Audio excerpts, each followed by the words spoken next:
también es una alegría enorme poder seguir trabajando. Este año y medio ya, como decía, ha sido muy fructífero y esperamos poder colaborar con un granito de arena para que esta política de vivienda sea una realidad y en particular este primer programa que se ha denominado Sitio con Servicios. C'est un honneur pour moi de pouvoir, et pour nous de pouvoir participer, apporter notre petit grain de sable à cet édifice et continuer à travailler avec Haïti et surtout contribuer à ce programme qui s'appelle Sitio Con Servicios.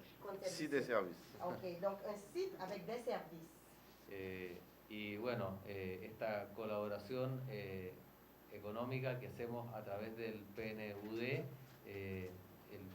que es este programa de desarrollo de Naciones Unidas, con el cual también hemos trabajado por muchos años en Chile, así que agradecer también a Sofi por este apoyo que nos dan y ojalá que este nuevo programa de sitio con servicio sea un éxito. Et nous remercions également Sophie, la directrice du PNUD, qui a collaboré avec nous au Chili depuis plusieurs années. Et j'espère que ce programme Site avec des services sera un succès. En Chile tuvimos una experiencia similar, era un programa que se llamaba de caseta sanitaria y claramente, dadas las necesidades tan grandes que hay en Haití en este momento y por supuesto los recursos escasos, es una muy buena forma de atender a una cantidad importante con lo más necesario, que son los servicios sanitarios y las bases para una autoconstrucción asistida. Nous avons eu un programme similaire au Chili, c'était un programme basé sur la fourniture de services sanitaires. Et il dit que c'est très important de fournir ces services, surtout à un peuple qui en a besoin. Y bueno, esperamos, como decíamos, que este primer programa permita dar una solución real y concreta a cerca de 500 familias haitianas. Nous espérons que ce programme apportera un appui à ces quelques 500 familles haïtiennes qui en bénéficieront. Monsieur le ministre, il m'est tout à fait agréable ce matin de vous recevoir, vous et votre délégation, pour signer ce protocole d'accord relatif à des projets de logements sociaux qui constituent une priorité du gouvernement haïtien. Señor Ministro, es un placer para mí acogerlo hoy día en la Cancillería en la ocasión de la firma de estos acuerdos de cooperación sobre proyectos de vivienda.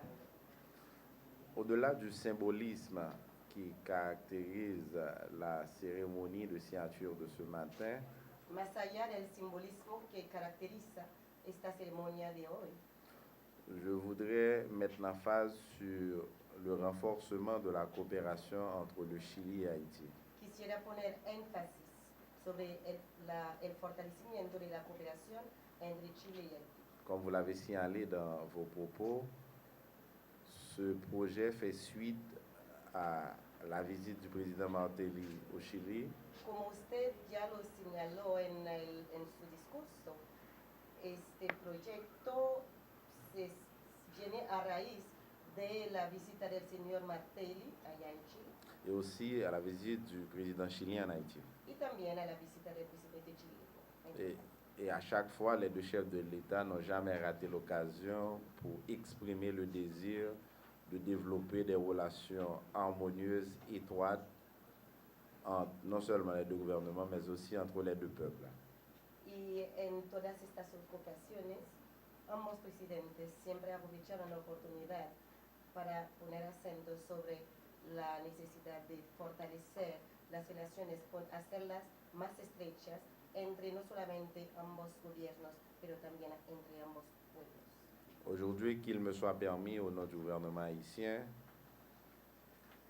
Permítanme hoy, en nombre del gobierno haitiano, d'exprimer la gratitude du peuple haïtien à l'égard du gouvernement et du peuple chilien pour la qualité de cette coopération.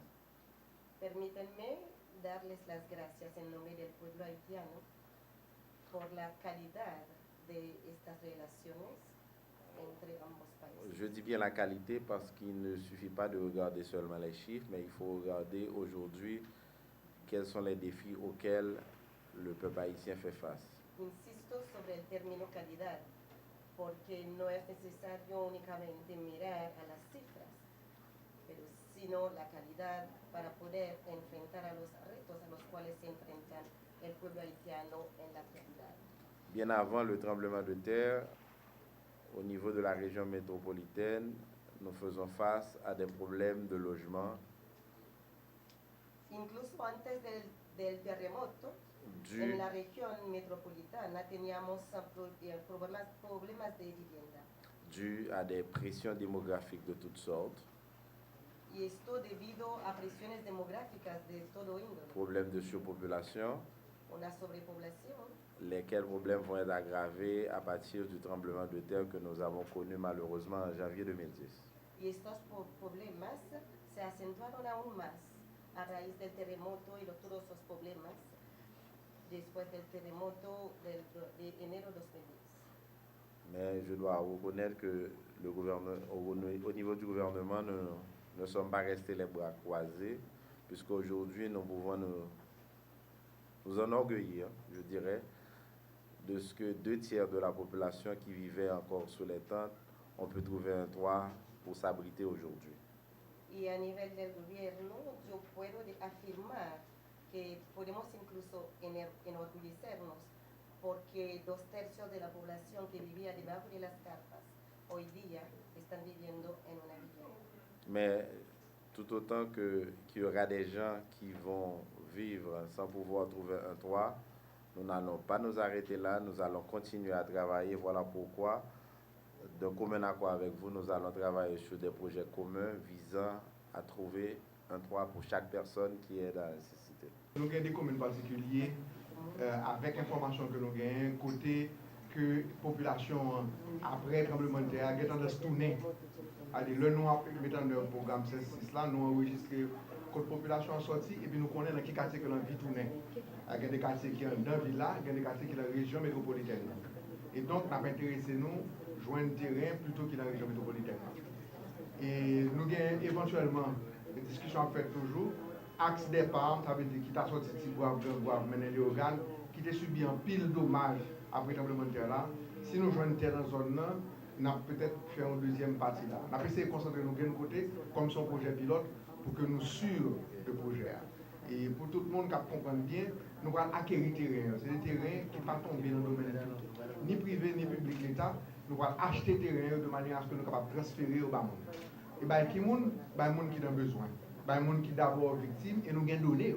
Nous connaissons qui sont victimes complémentaires. Nous avons toute une méthodologie qui est en place à l'UCLBP pour sélectionner les gens. Naturellement, son don, on transfert qu'a fait son base subvention. Donc il faut que nous répondre à un certain nombre de conditions. Nous n'avons pas de priorité à mon handicapé, nous n'avons pas de priorité à femmes qui vivent pour compte lui. Et nous avons une priorité en famille qui gagne au minimum de 5 personnes et donc qui peut accommoder une caille qui peut construire son terrain comme ça. Il y a d'autres critères que nous mettons en place pour éviter que nous capables de gagner des problèmes de fraude. Même pour l'instant, c'est base ça qui est arrêté pour que nous capables de faire sélection bénéficiaire.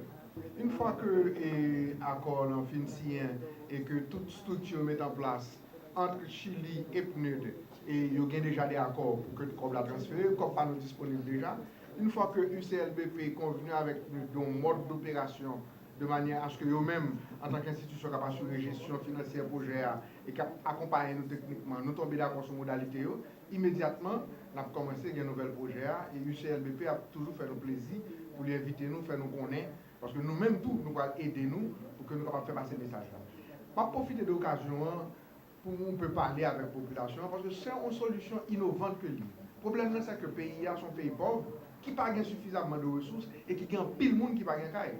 Donc il s'agit que nous jouions une solution côté nous capables de satisfaire tout le monde pour nous pas satisfaire un petit groupe et pour l'autre groupe pas joindre, pour pas gagner des esprits comme si nous c'est des monde pas. Non, l'idée à pas ça, l'idée c'est de joindre une solution que nous sommes capables de répliquer et que nous capables continuer à faire parce que l'écouter 3 fois ou 4 fois moins cher que offrir un caille, même lorsque dans le cœur nous pensons que nous devons un caille décent.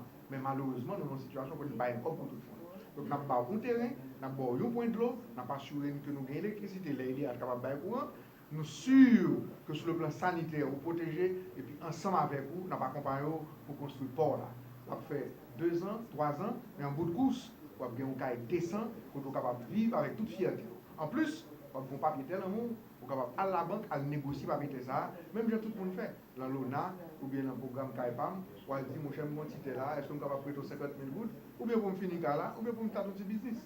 Je pense que c'est un bon programme. Même quand je dis à nous signer des protocoles d'accord qui ont intention et puis qui sont engagés de gouvernement. Nous pouvons mettre en place pour nous démarrer le programme. Donc, je ne vais pas bon un délai, mais je pense très rapidement, et d'ici la fin du mois d'octobre, au plus tard, on a fini d'accord sur tout manuel d'opération, tout détail. Par contre, si je trop vite, et on a dérapé. Maintenant, qui est bénéficié? Je réponds déjà encore. En priorité, les gens qui subissent dommage, mais tout le monde qui a le besoin et qui démontre une de capacité pour que l'on prenne tête bien en charge ou qui démontre une de capacité que socialement il a besoin d'assistance. Parce que son famille qui est pour contre lui, parce que son famille qui n'a pas 3 personnes là-dedans, qui a 4-5 personnes qui est capable de vivre sous terrain, et parce qu'il a une capacité tout pour que démontrer une certaine capacité à continuer à faire un travail. Parce que nous ne pouvons pas recréer un bidonville. Nous allons agrandir Port-au-Prince avec des quartiers pour développer un programme que nous avons cité service et qui jusqu'à présent a des résultats dans tout notre pays qui est en difficulté ou qui est en difficulté même avec nous.